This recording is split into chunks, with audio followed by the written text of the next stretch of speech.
Hello दोस्त, एक बार फिर से वेद ऑफिशियल चैनल में आपका बहुत बहुत स्वागत है। आज आप लोग के सामने मोल कंसेप्ट लेकर आए हैं जो 9th क्लास के बच्चों और ग्रुप डी के लिए वेरी वेरी इंपॉर्टेंट है। तो चलिए आइए सीखते हैं मोल कंसेप्ट। सबसे पहले जानना पड़ेगा मोल है क्या। मोल एक बोलचाल की भाषा में कह सकते हैं मोल एक नपना है, यानी नापने का इकाई, गिनने का इकाई। कैसे पहचानेंगे मोल?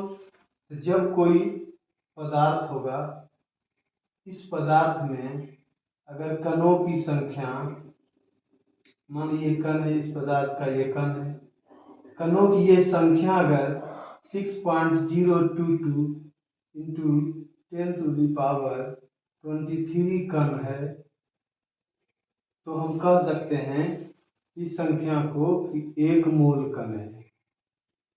तो हम कह सकते हैं इसमें एक मोल कण है, यानी इसका मतलब हुआ कि ये कणों की संख्या को मापता है।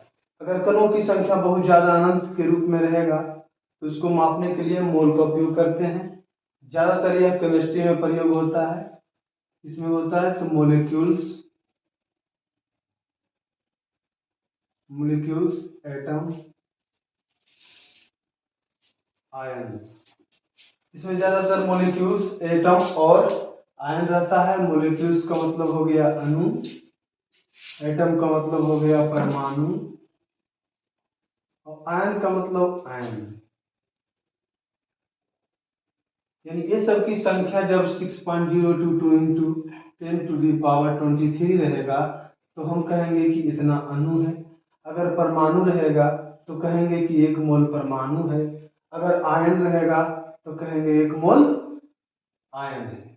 उसी तरह से जैसे कि हम लोग 12 की संख्या को, 12 की संख्या को क्या कहते हैं? 1 डोजन, या कह सकते हैं दर्जन, एक दर्जन कहते हैं 12 की संख्या को एक दर्जन। उसी प्रकार अगर 144 की कोई संख्या है, इस संख्या को कहेंगे 1 ब्रूस। ये इंपॉर्टेंट है, कई बार क्वेश्चन पूछ चुका है कि 1 ब्रूस में कितना संख्या होता है, तो 144 की संख्या को एक ब्रूस कहते हैं। इसी तरह से मोल समझ में आ गया होगा कि मोल क्या है। मोल कणों का समूह है जो कि एक नंबर बताता है 6.022 इंटू 10⁻23। इसको हम एन से डिनोट करते हैं, एन नॉट से, कैपिटल एन नॉट से डिनोट करते हैं, एवोगाड्रो नंबर भी बोलते हैं। एवोगाड्रो संख्या भी इसको हम बोलते हैं, एन नॉट से डिनोट करते हैं, एवोगाड्रो नंबर हो गया। अब चलिए हम समझते हैं। इसमें सबसे पहले समझना होगा कि अणु कैसे समझेंगे कि अणु से मिलकर बना हुआ है, कैसे समझेंगे कि हम परमाणु से मिलकर बना है, और हम कैसे समझेंगे कि आयन से मिलकर बना है। ये पहले हम बात के समझना पड़ेगा कि अणु, आयन, परमाणु। अणु जब एक से अधिक एलिमेंट रहेगा, जैसे कि CO2, इसमें 2 एलिमेंट है, कार्बन, ऑक्सीजन, तो ये हम कहेंगे कि अणुओं का समूह है, अणुओं का समूह है,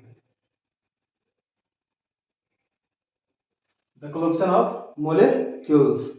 उसी प्रकार परमाणु है तो अगर एक एलिमेंट कोई रहेगा, यानी अकेले अकेले कोई रहेगा, जैसे कार्बन हो गया, नाइट्रोजन हो गया, ऑक्सीजन होगा, अगर सिंगल ये सब रहेगा एलिमेंट के फॉर्म में तो हम कहेंगे कि परमाणुओं का समूह है, यानी एटम का समूह, परमाणुओं का समूह। आयन, तो आयन जिस पे पॉजिटिव चार्ज या नेगेटिव चार्ज लगा हुआ है, जैसे यानी प्लस, यानी आयन से मिलकर बना हुआ है, आयनों का समूह है, आयनों का समूह है। इसी प्रकार Cl माइनस भी कह सकते हैं, यानी जिस पर चार्ज रहेगा Mg2+2 भी कह सकते हैं। ये सब आयन से मिलकर बना है। तो पहले हमें ये पकड़ना पड़ेगा कि अणु से मिलकर कौन हो। जैसे ही देंगे कि कंपाउंड है, एक से अधिक एलिमेंट है, तो हम कहेंगे कि 6.01 मोल में 6.022 इंटू 10⁻23 अणु है, यानी मोलिक्यूल्स है। अगर कोई सिंगल एलिमेंट है तो हम कह सकते हैं कि 1 मोल कार्बन, 1 मोल परमाणु 6.022 इंटू 10⁻23 है। उसी प्रकार आयन, तो उस आयन, अब जैसे कि 12 की संख्या में दर्जन केला है तो बोलेंगे कि 1 दर्जन केला है। सेब अगर 12 की संख्या में लेंगे तो बोलेंगे 1 दर्जन सेब है। उसी प्रकार हम अणु लेंगे या परमाणु लेंगे या आयन लेंगे तो समझेंगे कि यह जो जिस रूप में रहेगा, परमाणु तो परमाणु, अणु तो अणु, आयन तो आयन। अब हमें इसमें एक बात ध्यान देना पड़ेगा कि प्रैक्टिकली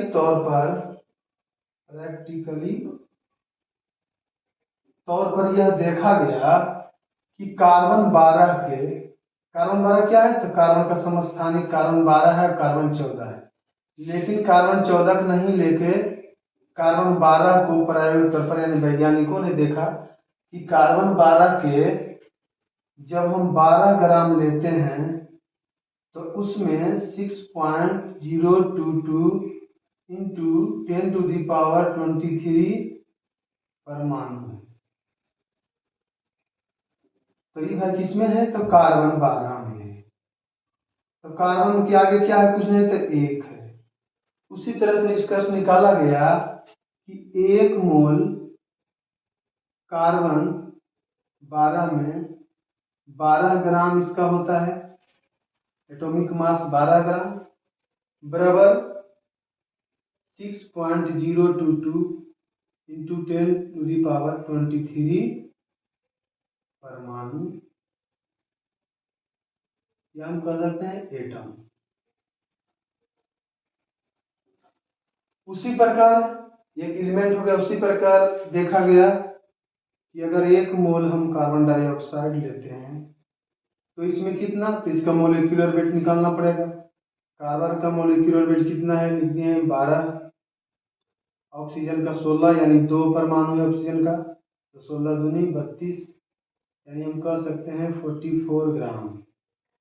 यानी 44 ग्राम कार्बन डाइऑक्साइड रहेगा तो इसमें कितना अणु रहेगा, मोलिक्यूल्स रहेगा 6.022 इंटू 10⁻23 मोलिक्यूल्स, यानी अणु।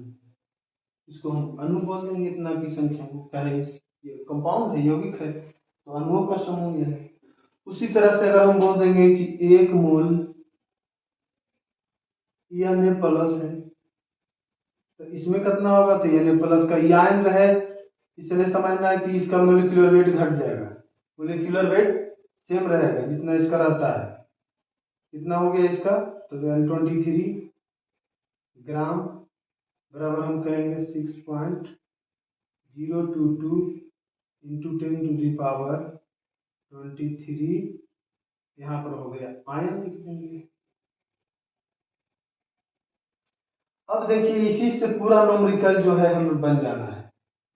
पूरा न्यूमेरिकल ग्रुप डी का हो या किसी भी एग्जाम का मोलिक्यूलर मोल से संबंधित कोई क्वेश्चन हो तो पूरा इसी से बनेगा। हमारा समझना पड़ेगा, पहले समझना पड़ेगा कि वो मॉलिक्यूल से बना हुआ है, एटम से बना हुआ है कि आयन से बना हुआ है।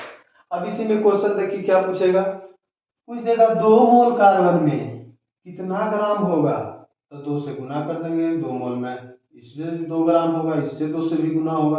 अगर परमाणु पूछेगा तो इसमें 2 से गुना करेंगे। बहुत से बच्चों को देखते हैं कि 2 से इसमें गुना किए तो बोलते हैं इसमें 2 से क्यों नहीं गुना किए। अब अच्छा आप लोग बताओ, अगर ए बी है इसमें हम 2 गुना करना है तो 2ab ने लिख सकते हैं, इसको हम थोड़ी लिखेंगे 2a गुना 2b, तो 4ab हो गया, यानी ये रंग हो गया। यानी किसी में एक में गुना करेंगे उसका वैल्यू हमारा आ जाएगा, क्योंकि मल्टीप्लाई के फॉर्म में है। ये गलती अक्सर बच्चों लोग करते हैं, यहाँ पर ये गलती नहीं करना है। किसी गुना में रहेगा, किसी एक में गुना कीजिए उसका वैल्यू। अब जैसे 2 मोल कार्बन में पूछेंगे कि कितना परमाणु होगा, तो इसमें खाली 2 से हम गुना करेंगे, यानी 2 दूनी 4, यानी 12.044 इंटू 10⁻23 परमाणु कितना मोल में, 2 मोल कार्बन। उसी प्रकार अगर रहेगा कार्बन डाइऑक्साइड तो यहाँ चालाकी भी कर सकता है, डायरेक्ट यहाँ भी दे देगा 44 ग्राम, तो पूछ देगा 88 ग्राम। 88 ग्राम में कितना अणु, तो देख रहे कितना हुआ, दुगुना हुआ तो इसमें 2 से गुना करेंगे। अब मोल है इसमें भी 2 से गुना करेंगे। यानी यही तीनों रिलेशन से हमारा पूरा न्यूमेरिकल जो है बन जाएगा। तो चलिए आइए कुछ क्वेश्चन लेकर देखते हैं। चलिए और कुछ मोलिकुलर वेट देख लेते हैं जो कि न्यूमेरिकल बनाने में बहुत सहायता होगा। जैसे हम लोग के पूछेगा H2O यानी जल का कितना द्रव्यमान होगा, तो हाइड्रोजन का जान लेते हैं, एक होता है द्रव्यमान, तो 2 गुना 1 है, 2 परमाणु इसमें, प्लस ऑक्सीजन का जानते हैं कितना होता है 16, इसका मतलब हो गया 16 2 18 यू, इसका हो गया आणविक द्रव्यमान। इसको क्या बोलेंगे, अणु है तो आणविक द्रव्यमान, तो इसको यू में लेंगे। फिर इसी तरह से लिखेगा CaCl2 के, तो कैल्शियम के हमें पता है कि 40 होता है, तो कैल्शियम के हो गया 40, प्लस क्लोरीन के 35.5 इंटू 2, इनके 2 एटम है, तो 2 इंटू 35.5 यानी 71, इसका हो गया 1 11, इतना ई हो गया इसका। अब इसी तरह से देखते हैं NO2 का, नाइट्रोजन ऑक्साइड डाइऑक्साइड का, नाइट्रोजन का हम जानते हैं कितना हो जाता है, इनका 7, तो 14 यू, इसका परमाणु भार 14, प्लस ऑक्सीजन का 16, तो 2 एटम है, 16 दूनी 32, यानी कि हो गया 4 6 46 यू। इसी तरह से ये सब आणविक द्रव्यमान होगा। अगर मोल देंगे तो यहाँ पर यू की जगह ग्राम हो जाएगा, बस यही ध्यान रखना है निकालते समय। तो ग्रुप डी में कुछ क्वेश्चन पूछा गया, आइए उसको देखते हैं। कुछ न्यूमेरिकल जो पूछा गया है पिछले साल, यानी पिछला जो वैकेंसी आया था 2018 में, कि N2 गैस में 0.5 मोल के द्रव्यमान की गणना करें। यानी कह रहा है कि N2 के 0.5 N2 में कितना होगा, तो पहले हम निकालेंगे क्या, 1 मोल N2 में कितना द्रव्यमान, तो N का क्या होता है 14 14 28 ग्राम होगा। हमारा पूछ रहा है कि 0.5 मोल N2 में, यानी आधा हो गया, तो 28 का आधा हो जाएगा, यानी 14 ग्राम आंसर हो गया। बस कुछ नहीं कर, 0.5 का मतलब हो गया आधा, आधा मोल में कितना, और ये नहीं समझना 0.5 5/10 करेंगे, सीधे समझना कि आधा मोल में कितना ग्राम होगा, तो आधा मोल में 14 ग्राम होगा। देखो कंपेयर करिए 1.4 2.1, क्वेश्चन ध्यान से देखना है, 14 ग्राम आंसर। अगला ये कर रहा है 52 ग्राम हीलियम में, तो पहले हमें कुछ नहीं लिखना है, पहले हमें हीलियम लिख देना है, बस 1 मोल हीलियम में कितना ग्राम, तो जानते हैं कि 1 मोल हीलियम में 4 ग्राम होगा। अगर हमारा देता मोलिक्यूल, तो मोलिक्यूल लिख देते 6.022 into 10 to the power 23 atom, लेकिन हमारा उससे मतलब नहीं है, हमारा पूछ रहा है कि 52 ग्राम हीलियम का कितना मोल होगा। तो हम इसको इससे भी लिख सकते हैं इस तरह से कि 4 ग्राम हीलियम में 1 मोल, इसलिए 52 ग्राम, यानी 52 हुआ तो कितना गुना हो गया, 13 गुना हो गया, तो इसका 13 गुना करेंगे, यानी 13 मोल, दैट इज माई आंसर। देखिए इतना आसान क्वेश्चन है। अब देखिए क्वेश्चन पूछा है HNO3 के सापेक्षिक द्रव्यमान कितना होगा। सापेक्षिक द्रव्यमान में इसका मोलिकुलर वेट पूछ रहा है, यानी आणविक द्रव्यमान पूछ रहा है। तो हाइड्रोजन का हो गया 1, नाइट्रोजन के हो गया 14, और ऑक्सीजन के यहाँ 3 एटम है, तो 3 इंटू 16 हो गया 48, इस सबको जोड़ देंगे, 8 4 12 1 13 के 3 बाकी 1 4 1 5 1 6, यानी 63 यू, 63 यू मेरा आंसर हो गया। अब देखिए थोड़ा सा घुमाने के लिए भी क्वेश्चन पूछेगा कि कार्बन का एक परमाणु का द्रव्यमान कितना होगा। अब ये क्वेश्चन ध्यान से देखिए, वेरी वेरी इंपॉर्टेंट क्वेश्चन है, समझने के लिए वेरी वेरी इंपॉर्टेंट क्वेश्चन है कि कार्बन का एक परमाणु का द्रव्यमान। तो हम जानते हैं कि कार्बन में 6.022 इंटू 10 टू दी पावर 23 परमाणु होगा, यानी इतना परमाणु का भार कितना होगा, तो कार्बन का जितना एटॉमिक मास होगा, कार्बन का एटॉमिक मास 12 ग्राम, तो यानी कि इतना परमाणु का भार है 12 ग्राम। तो पूछ रहा है हमारा एक परमाणु का भार, तो इसको सोल्व करने में दिक्कत होता है, कुछ दिक्कत नहीं होने वाला, ध्यान से देखिए। 1 मोल का, एक परमाणु का पूछ रहा है, तो एक परमाणु का क्या करेंगे, 12 divide by 6.022 into 10 to the power 23 हो गया। अब इसका सोल्व करना है तो पहले हमें 10 के जो पावर 10 का पावर है उसको कुछ नहीं करना, ऊपर सीधे कर लीजिए। कितना हो गया 10 टू दी पावर -23, क्योंकि जानते हैं पावर नीचे से ऊपर जाता है तो माइनस में चेंज हो जाता है। और सिंपल सी बात है कि एक परमाणु का द्रव्यमान कितना छोटा होगा जो आप भी समझ सकते हैं, यानी माइनस में इसका होगा।